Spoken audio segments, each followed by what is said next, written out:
Mga nagtataasang gusali ang una mong mapapansin pagtapak sa South Korea.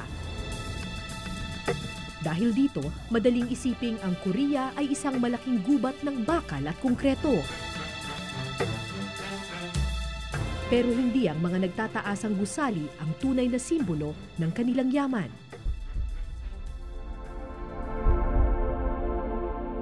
Kundi ang Halasan, ang pinakamataas na bundok sa South Korea at ang pinakamayamang bahagi ng kanilang kalikasan.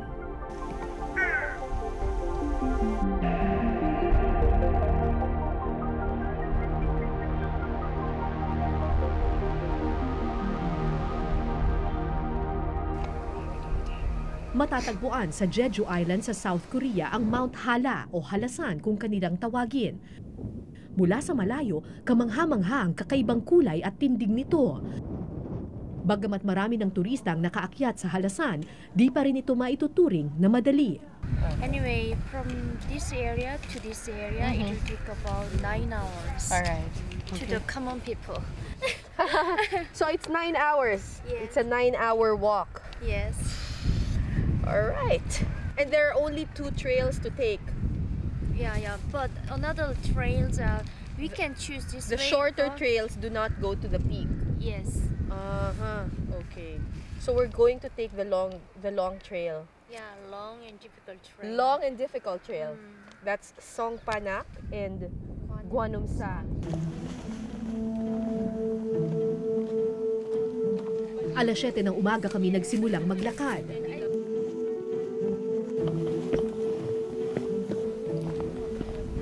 Mahigit 15 years na akong umakyat ng bundok, pero ito yung first time na aakyat ako ng bundok sa ibang bansa. And ang mission natin ngayong araw ay akyatin ang tuktok ng pinakamataas na bundok sa South Korea, yung Mount Hala or Halasan kung tawagin nila.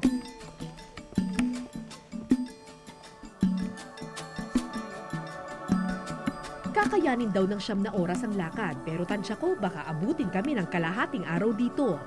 Hindi matarik ang unang bahagi ng bundok at dahil sa angking ganda nito, panandalian kong nakalimutan ang pagod. Ang maganda sa Mount Halasan, nag-iiba-iba yung kulay niya kapag nagpapalit yung season. So ngayon, autumn, so lahat ng lalakaran mo, red, orange. Ganda.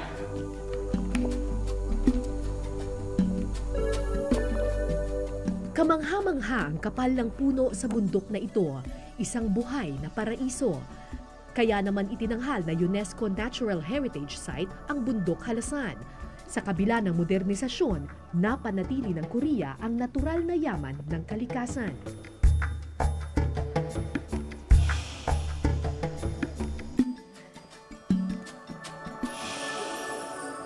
So sa part na to, iba naman yung mga puno na makikita. Puro mga pine tree. Itong Mount Hala, UNESCO World Heritage Site siya, Natural Heritage Site, kasi ang daming iba-ibang mga klase ng mga puno at saka mga halaman na makikita dito at saka well-preserved pa. So dito sa area na to, puro pine tree yung makikita. Nagtataasan.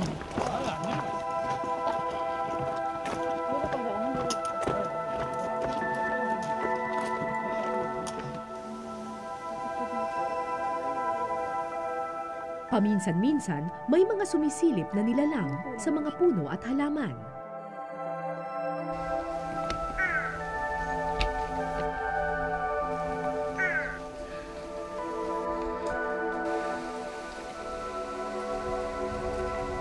So, base dito sa signboard na to, nakaka 2.1 kilometers na tayo. Pero, kung titingnan mo yung trail niya, makikita mo to, yellow, yellow, yellow, red, tapos nagiging green. So, ang natapos pa lang natin, 2.1 kilometers na yellow trail. At ang ibig sabihin ng yellow ay easy. Sisiw pa daw yun. Maraming kilometers to go. Ito ang katatakutan natin, itong red part na to, yung bandang middle. Tara! At pagkatapos nga ng ilang minuto, matatarik na bato ang sumalubong sa amin.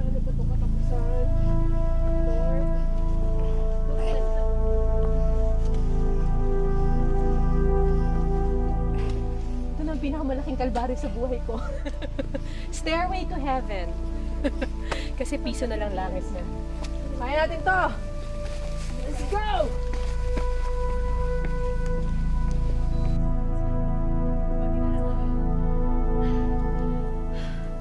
Abutin tayo sa langit. Sa taas na 1,950 meters o mahigit 6,000 feet, hindi biro ang akyatin ang Mount Hala.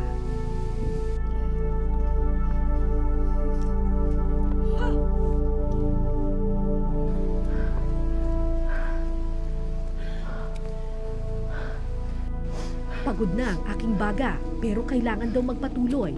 Bawal magpahinga, may hinahabol kasing oras. Delikado raw kasing abutan ng dilim sa bundok na ito.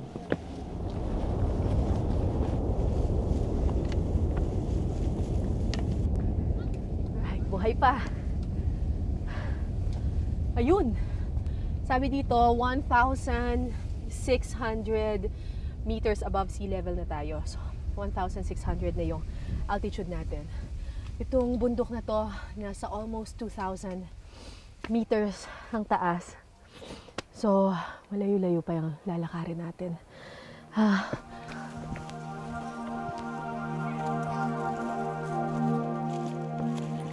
Paminsan-minsan may madadaan ng bukal ng malinis na tubig. Sa panahong ito lang kami nakakapagpahinga. Tingnan ko, malamig. Sobrang lamig. Ang lamig. Sarap. Sobrang sarap. It's the best. Di gaya ng ibang bundok na aking naakyat, napakalinis at napakalago ng halasan. Bawal tumira dito, bawal pumutol ng puno, at bawal pumatay ng anumang hayop.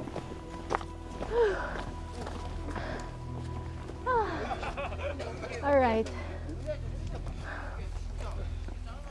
Nahilo na ako. Makakapag-math pa ba ako? 4.1 plus 1.7, 5.8 plus 0.3. So, 6.1. 6.1 kilometers na tayo. Dahil ang halasan ay isang bulkan, maraming rock formations at crater na nabuo sa paligid nito. Lamig na dito, tsaka ang lakas na talaga ng hangin. Nararamdaman mo na malapit na tayo sa tuktok. Actually, yun pa yung aakyatin namin. Kung nakikita nyo yung tuktok na yun. So, dun pa tayo aakyat. Mga 6 kilometers na yung nalalakad namin and it's really getting chilly. Itong nandito sa harap ko ngayon, ang tawag nila ay Sara Orum Lake. Actually, volcano rin ito, isang maliit na volcano sa ibaba ng Hala Mountain. Crater ito ng volcano at nalagyan lang siya na ngayon ng tubig. Ang tawag nila dito sa lake na ito ay Lake of Heaven kasi bukod sa nasa isang mataas na siya na lugar, ay kapag maganda daw yung tubig, nare-reflect daw para daw itong salamin ng kalangitan.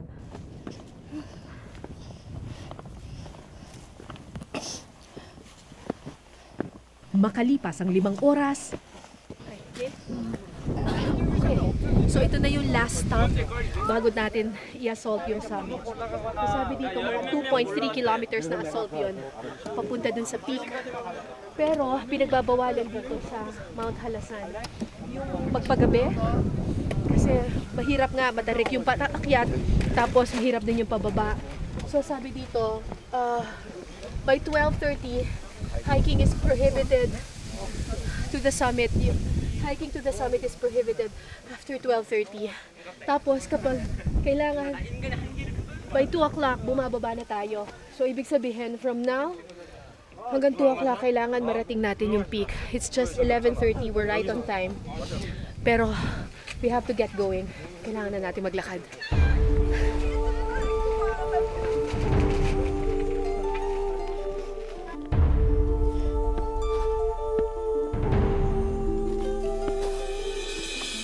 Dalawang oras lang ang binigay sa amin para marating namin ang tuktok ng halasan.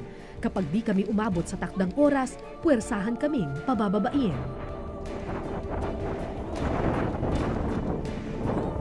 Okay, less than 1 kilometer na lang. Mararating na rin natin yung taas. Yun. Tanaw mo na. So, malapit-lapit na. Konting kalbaryo na lang to. Ang problema, hindi lang matarik, napakalakas pa ng hangin paakyat sa tuktok. Medyo dito sa part na to kailangan mag-ingat kasi ang lakas ng hangin. Oh.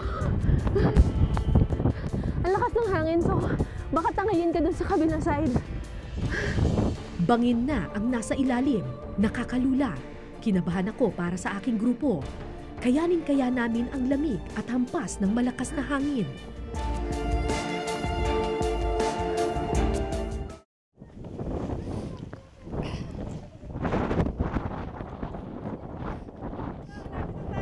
Masakit na ang aking mga paa.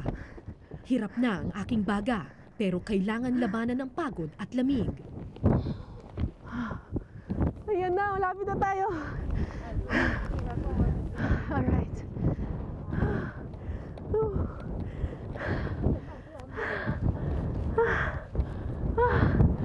Highest mountain of Korea.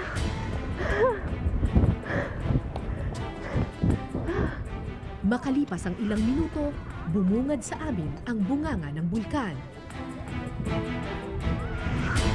Narating na rin namin ang tuktok ng halasan. Ganda.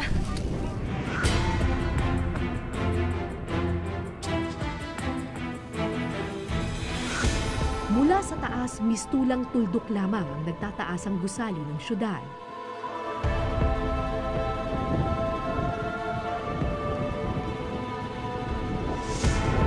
Ani mo'y nagsasabi na sa gitna man ng modernong panahon, ang tunay na tuktok ng kaunlaran ay nasa pagpapahalaga sa kalikasan.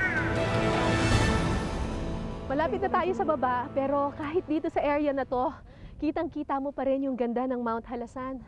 Nag-iiba-iba siya ng kulay. Minsan puti kapag winter, minsan yellow, minsan green. Ngayon it's autumn, kaya kulay orange siya, orange and red. Ibang klase talagang lumikha ng obra maestra ng Panginoon. At ibang klase talaga kapag hinayaan natin na mabuhay yung nature mag-isa at alagaan ng tao yung mga likha ng Panginoon. Ganda!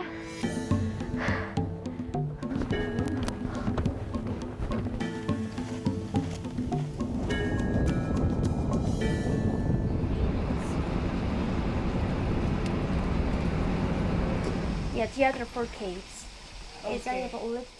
Mula sa pinakatuktok ng Korea, pasukin naman natin ang kailaliman nito. Ang Manjanggul Cave.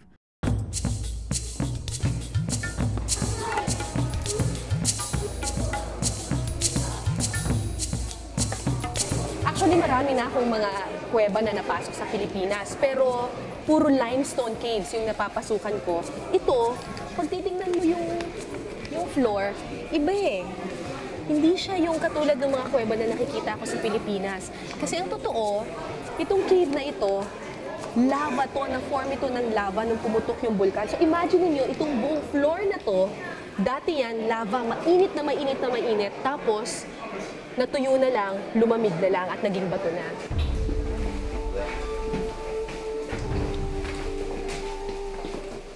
Ang lava tunnel ay nabubuo kapag pumutok ang isang bulkan. Habang umaagos palabas ang mainit na lava, unti-unting natutuyo ang ibabaw nito at lumilikha ng butas o kuweba sa ilalim.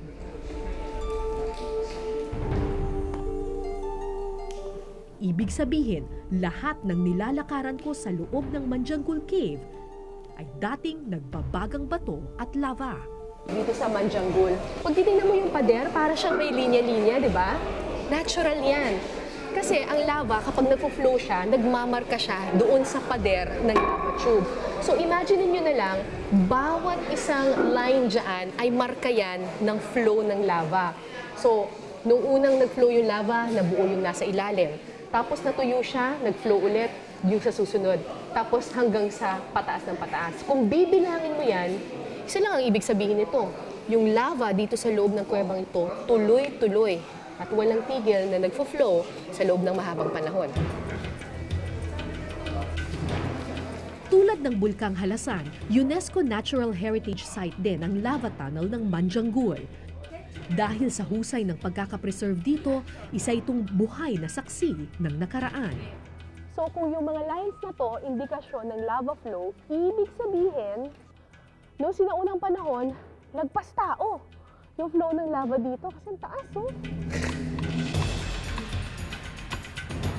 Madaling isiping pangkaraniwang bato lamang ang mga ito.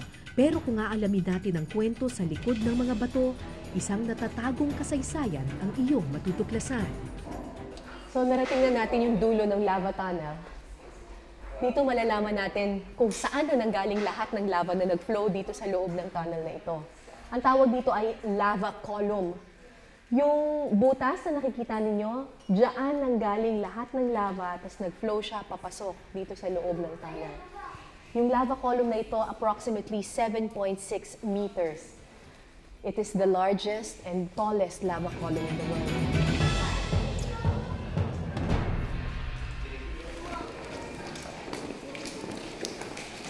Habang nilakad ko ang malawak at madilim na kuweba, naisip ko, sa totoo lang, singyaman din ng Manjanggul Cave ang maraming kuweba sa Pilipinas, kung atin lang pahahalagahan.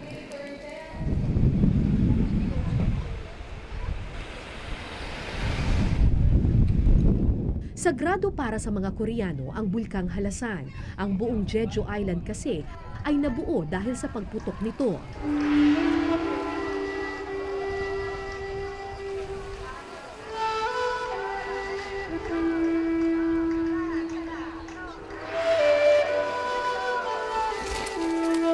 Dahil sa kanilang pagpapahalaga sa kalikasan, ang Jeju Island ang isa sa pinakamagandang isla ngayon sa mundo. Kasama sa mga itinanghal na New Seven Wonders of Nature. Pero hindi lang ang nagagandahang likas yaman ang dinadayo dito ng mga bisita. Sa paanan ng bundok, isang maliit na tindahan ang matatanaw.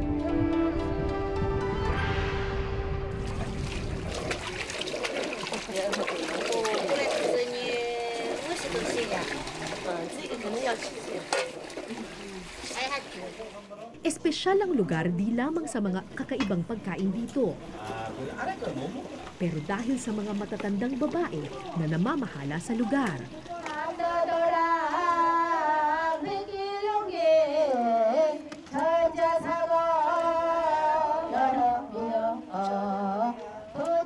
Sa edad na 60 to 80 years old, ang mga lolang ito ang may pinakamatatag na baga sa buong Korea, ang mga tinaguriang Haenyeo divers ng Jeju Island.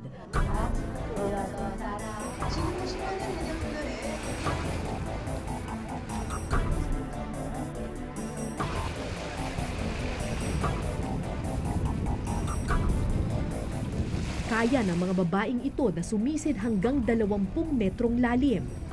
Walang oxygen tank, walang kagamitan, lakas ng loob lamang.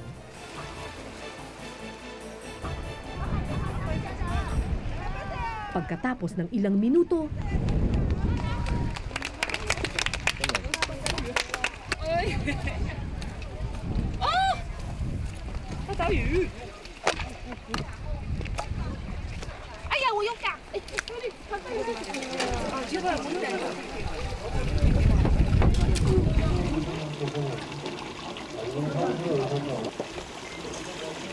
So pagkatapos mag-dive ng mga Haenyeo diver, dito nila ibebenta yung kanilang mga nakuha. So ito, abalone ang tawag dito. Tapos ito, ang tawag dito ay turban shell.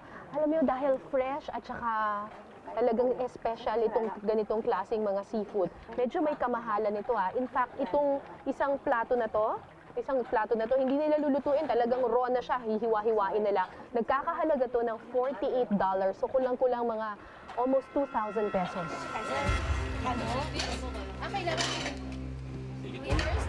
mahilig ako sa seafoods. Pero ngayon lang ako makakatikim ng pugita at abalone na di man lang niluto.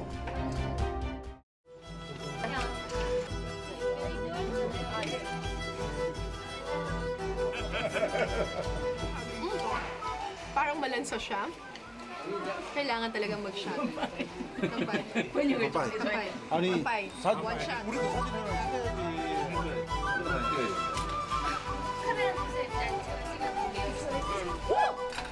Sa simula, medyo nanibago ako sa lasa. Pero pagkatapos ng ilang tagay, pakiramdam ko, Koreano na rin ako. Pero higit sa lasa ng pagkain, ang pagkakataong matikman ng isang sinaunang kultura ang tunay na kamangha-mangha. Kambe.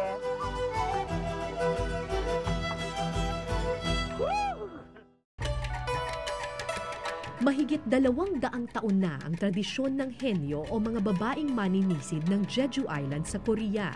Noon daw kasi, itinuturing na mababang uri ng trabaho ang pagsisid. Kaya imbis na lalaki, babae ang gumagawa nito. Kalaunan, ang mga matatag na sirena ng dagat ang nagsilbi ng breadwinners ng kanilang pamilya. 남자들도 놀지는 않아요. 우리 그 Nagsasaka ang karamihan ng mga lalaki dito sa Jeju. Kaming mga babae, 2 trabaho namin. Kapag hindi malakas ang alon, sumisisid kami. Tapos nagtatrabaho rin kami sa sakahan. Dito sa Jeju, mas matatag at mas malakas ang mga babae kumpara sa mga lalaki.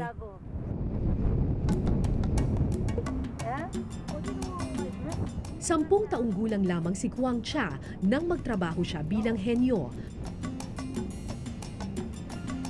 Mahigit 60 years na siyang sumisisid at kahit lola na siya, tuloy pa rin siya sa pagtatrabaho. Siya pa rin kasi ang bumubuhay sa ilan niyang apo. Araw-araw sumisisid si Kwang Cha para maghanap ng lamang dagat. Malakas man ang alon at gaano man kalamig ang tubig. Pag hinawakan mo siya, parang tinunaw na yelo. Ang lamig!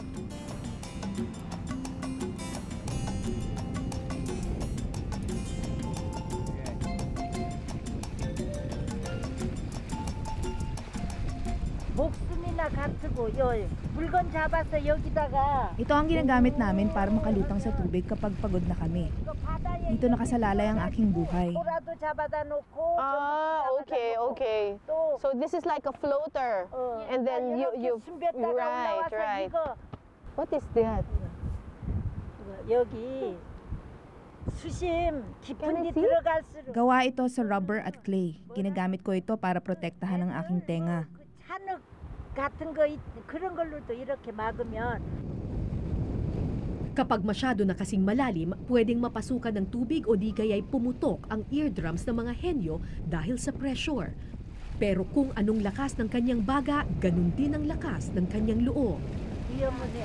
그래도 바다에 위험은 하는데 우리가 어릴 적부터 Delikado ang 배워왔기 trabahong 때문에 ito, pwede kang 다른 mamatay. 사람 보지 못하는 Pero 걸 nasanay na 다 ako at kahit 하고 papano, 있으니까 masaya na rin ako sa trabahong ito. 한쪽으로는 마음이 부들털 때도 많아. Makalipas ang ilang minuto, may dala ng biyaya ang matandang henyo. Ay! Oh my gosh!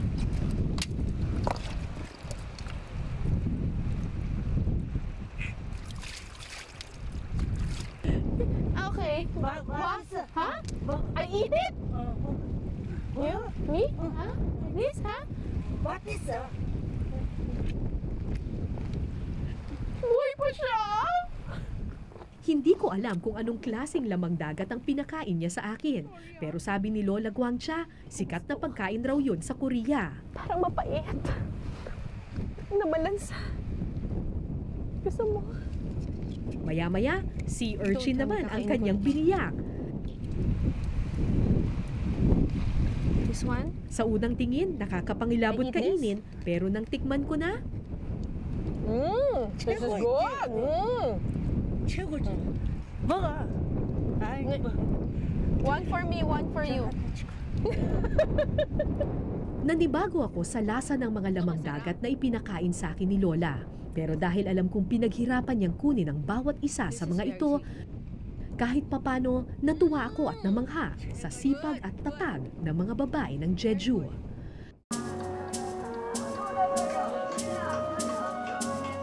Ang tradisyon ng mga henyo ay isang matandang kultura na ipinagmamalaki ng mga Koreano. Sa kasamaang palad, unti-unti nang nawawala ang tradisyong ito.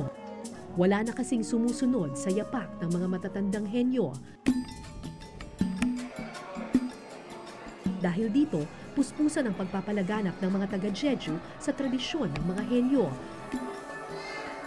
Madalas silang makita ngayon sa mga malalaking ocean parks sa kagustuhang buhayin muli ang sinaunang tradisyon.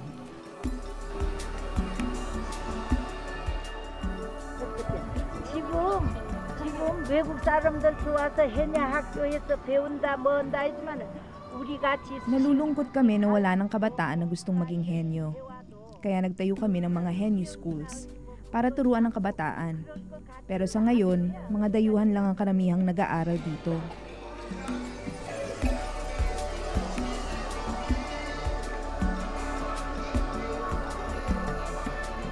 Tulad ng pangangalaga at pagpapahalaga sa kalikasan, umaasa ang mga henyo na sana hindi lamunin ng modernisasyon ang kanilang sinaunang tradisyon.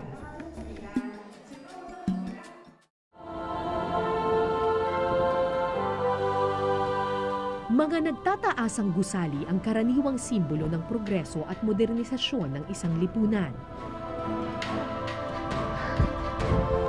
Pero sa pag-akyat ko sa tuktok ng halasan, sa pagtuklas sa kailaliman ng mga bulkan,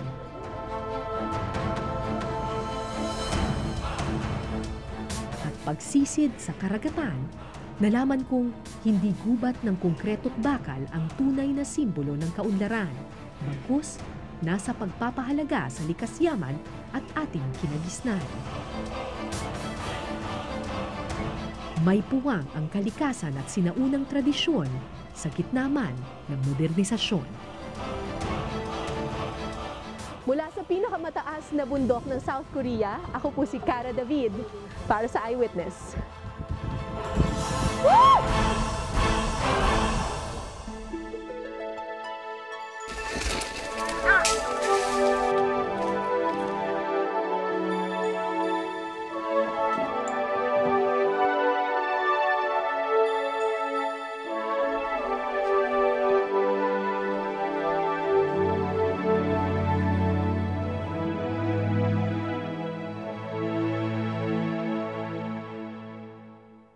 Maraming salamat sa pagtutok ninyo sa Eyewitness, mga kapuso. Anong masasabi ninyo sa dokumentaryong ito? I-comment nyo na yan. Tapos mag-subscribe na rin kayo sa GMA Public Affairs YouTube channel.